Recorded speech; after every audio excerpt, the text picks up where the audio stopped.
Hi viewers, welcome to my channel அடிப்படை உணவு.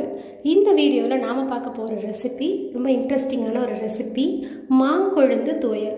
நாங்கள் சின்ன பிள்ளையாக இருக்கும்போது இந்த மாங்கொழுந்து இருக்கு இல்லையா, அதில் கொஞ்சம் புளி உப்பு வச்சு சாப்பிடுவோம். அது செம்ம டேஸ்ட்டாக இருக்கும். ஸோ அதை நான் ஒரு துவையலாக ரெடி பண்ணியிருக்கேன். ஸோ ரொம்ப டேஸ்ட்டாக இதை எதுக்கெலாம் தொட்டுக்கலாம்னு நான் ஃபைனலாக சொல்கிறேன். ஸோ இதுக்கான தேவையான பொருள் பார்த்துடலாம். சின்ன எலுமிச்சம்பழம் சைஸுக்கு குறைவாகவே கொஞ்சம் புளி எடுத்து கொஞ்சமாக தண்ணி விட்டு ஊற வச்சுருக்கேன்.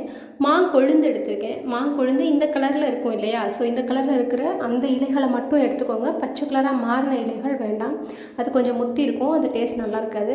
அதனால் கொழுந்தாக இருக்கிற இந்த மாவிலைகளை எடுத்துக்கோங்க. ஸோ ரொம்ப புளிப்பாக ஊறுகாய்க்கு ஒரு சரியான ஆல்டர்னேட் விஷயம் இது. ஸோ கண்டிப்பாக ட்ரை பண்ணி பாருங்கள். இங்கே பாருங்கள், இந்த மாங்கொழுந்தில் பேக் சைடில் இருக்கிற தண்டு ரொம்ப கனமான தண்டாக இருந்ததுன்னா அதை கட் பண்ணி எடுத்துருங்க. மெலிசான தண்டுனா நீங்கள் அதோடய சேர்த்து அரைச்சிக்கலாம். ஸோ இதை நீக்கிட்டு அரைக்கும் போது நமக்கு துவையல் நல்லா திக்காக கிடைக்கும். அதுக்காக இதை நான் எல்லாத்தையும் நீக்கிக்கிட்டு இதை கட் பண்ணி சின்ன பீசஸாக மாற்றிக்கும்.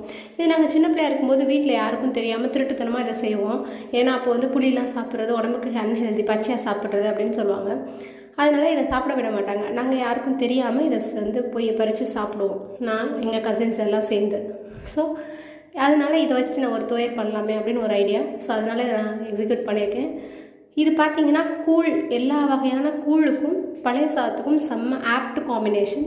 ஊறுகாய்க்கு பதிலாக இதை நீங்கள் கண்டிப்பாக தொட்டு சாப்பிட்டிங்கன்னா செம்ம டேஸ்ட்டாக இருக்கும். மாங்காய் ஊறுகாய் சாப்பிட்ற ஃபீல்லே இருக்கும். ஸோ இந்த மாதிரி சின்னதாக பொடியாக கட் பண்ணி எடுத்துக்கோங்க. முடிஞ்சால் இது அம்மியில் அரைச்சி எடுத்துக்கோங்க. அப்போனா இதோட டேஸ்ட் ரொம்ப சூப்பராக இருக்கும்.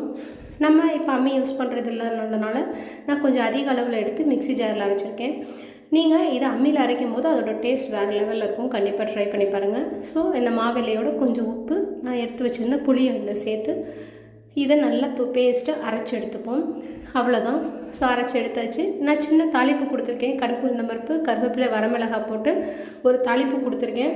இது முழுக்க ஆப்ஷனல் தான், நீங்கள் அப்படியே கூட தொட்டு சாப்பிட்லாம்.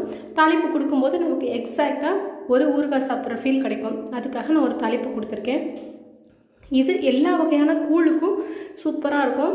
பழைய சாதத்துக்கு செம சூப்பராக இருக்கும். கண்டிப்பாக ட்ரை பண்ணி பாருங்கள். நான் இதை பழைய சாதத்தோடு தான் சர்வ் பண்ணியிருக்கேன். ஸோ செம்மையாக எந்த ப்ரிசர்வேட்டிவ்ஸும் இல்லாத ரொம்ப ஹெல்த்தியாக நம்ம வீட்டிலே கிடைக்கக்கூடிய ஒரு இலையை வச்சு ஒரு துவையல். ஸோ ரொம்ப சூப்பரான ஒரு ரெசிபி பார்த்துருக்கோம். கண்டிப்பாக ட்ரை பண்ணுங்கள். மீண்டும் அடுத்த வீடியோவில் சந்திக்கிறேன். And then bye viewers.